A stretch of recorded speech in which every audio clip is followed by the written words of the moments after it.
दर्शकवृन्द दुर्गा प्रसाई आफै गाडी चलाएर अगाडि बढ्दै हुनुहुन्छ। निकै नै अप्रिय अवस्था देख्न सक्छौं हामी। यहाँ प्रहरीले अश्रु ग्यास चलाएको छ।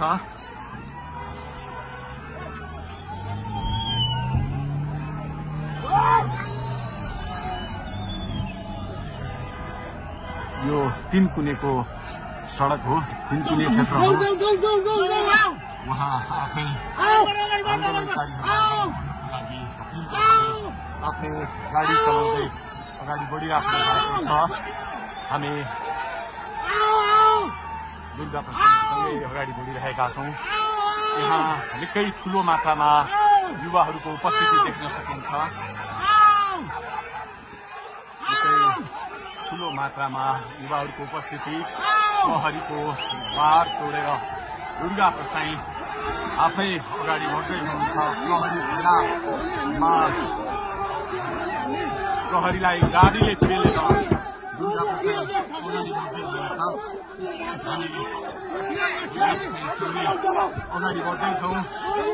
जहाँ कसैले रोक्न सक्ने अवस्था छैन। दर्शकवृन्द प्रहरीलाई दुर्गा प्रसाई पेलेर अगाडि बढिरहेको छ। प्रहरी गाडीको चाबी खोज्न लागि परेको छ।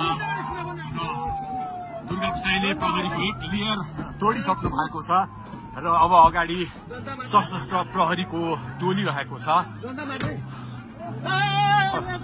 उहाँ अगाडि बढिराख्नु भएको छ। यो गाडीमाथि प्रहरीले अन्धाधुन्दा लाठीचार्ज गरिरहेको छ।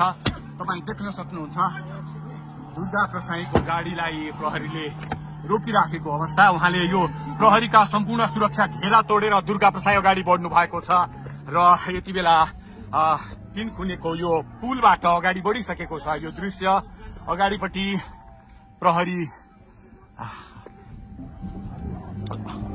प्रहरीका यी घेरा तोडेर दुर्गा प्रसाई अगाडि बढिराख्नु भएको छ।